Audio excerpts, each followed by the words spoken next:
ছাত্রীকে প্রাইভেট পড়াইতে গেছিলাম, ছাত্রীর মা এসে বলতেছে স্যার পাও তুলেন ঝাড়ু দিমু। মুরব্বী মানুষের সামনে পা উঠে বসবো, বিষয়টা কেমন দেখা যায়।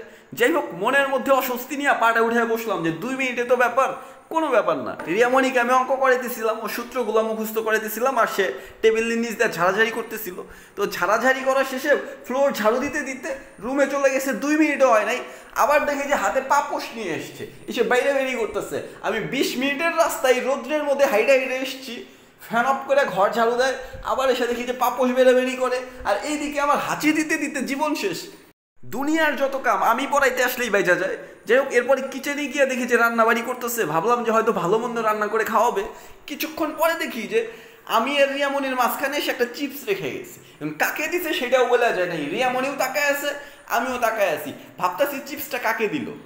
তো ভাবাভাবি বাদ দিয়ে ভাবলাম যে খাই, নাস্তা কখনো চিপস হয়। চিপসটা খাওয়ার জন্য হাত বাড়াইছিলাম, চিপসের সাথে পেস্টিজ হয়ে গেল। যাই হোক, এখনও কিন্তু ফ্যানটা অন করে নাই, আমি বই দিয়ে বাতাস করতে করতে ওকে পড়াইতেছিলাম। আবার দেখি যে ছাত্রীর আব্বা চলে এসছে হাতে বাজার নিয়ে, এসেই বলতেছে যে মাস্টার নিচে রিক্সাওয়ালাকে দাঁড় করে রাখছি, 20 টাকা ভাড়া দিয়ে আসো যাও। কেমনটা লাগে? মুরব্বী মানুষ কিছু বললে আমি আবার না করতে পারি না, বললাম যে আচ্ছা ঠিক আছে দেন। সে পকেট থেকে বের করে 100 টাকার একটা নোট দিল, সেই টাকাটা নিয়ে এখন আবার 6 তলা বেয়ে নিচে যেতে হবে, এমনিতেই ফ্যান অফ। তো আমি রিয়ামণিকে বললাম যে তুমি অঙ্কগুলো করো, আমি নিচ থেকে আসতেছি। তো আমি সেই 100 টাকার নোট নিয়ে রিক্সাওয়ালাকে ভাড়া দেওয়ার জন্য চলে গেলাম। 20 টাকা ভাড়া দেওয়ার পরে 80 টাকা পাচ্ছি। 80 টাকা এখন কি করবো, ফেরত দিমু নাকি নিজের কাছে রেখে দিমু? ভাবলাম যে যদি চাই তাহলে ফেরত দিমু, আর না চাইলে আর কিছু বলবো না। কিছুক্ষণ পরে দেখি যে ছাত্রীর মা এসে সামনে দাঁড়ায় আছে। তো পকেটে হাত দিয়ে টাকাটা বের করে বললাম জানটি যে 80 টাকা পাচ্ছে, নেন। উনি বলতেছে আমি তো বেতন দিতে এসছি, এ মাসে তো বেশ কিছুদিন ছুটি গেছে, তুমি পড়াইতে পারো নাই, সেই জন্য তোমাকে 500 টাকা কম দিলাম, ঠিক আছে 1000 টাকা রাখো।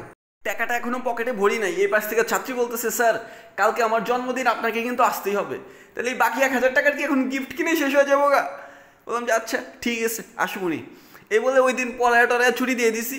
আন্টি আবার যাওয়ার সময় বলে গেল যে বাবা এসো কিন্তু। বললাম ঠিক আছে আন্টি। পরের দিন বাসায় ঢুকেই রিয়ামণিকে উইশ করলাম, বাট ও যেটা বললো আমি তো পুরাই অবাক। আজকে তো আমার জন্মদিন না স্যার, আপনার জন্মদিন। আসলে লাইফে এত বেশি স্ট্রাগল করতেছি যে আমার যে জন্মদিন আছে এটা বিশ্বাসই হয় না। আমি তো পুরাই ভেবাচাকা খেয়ে গেছি যে ছাত্রীর জন্মদিনের কথা বলে বাসায় না পুরাই সারপ্রাইজ দিয়ে দিল। পেছনে আবার দেখতেছি যে আন্টিও দাঁড়ায় আছে হাতে একটা ব্যাগ নিয়ে। ব্যাগের ভেতরে কি? ব্যাগটা আমাকে দিয়ে বলতেছে যে এটা রাখো। আসলে এই ব্যাগের মধ্যে যেটা ছিল সেটা হচ্ছে অসম্ভব রকমের ভালোবাসা এবং হাত ভর্তি উপহার। আর তখন আমি অনুভব করতে পারলাম যে আমি তাদের ফ্যামিলির একজন। আসলে ছেলের সামনে তো ঘর ঝাড়ু দেওয়াই যায়, ফ্যান অফ করে পাপোশ পরিষ্কার করাই যায়। মানুষকে আপন ভাবতে পারলে সব কিছু সহজ এবং সুন্দর হয়ে যায়।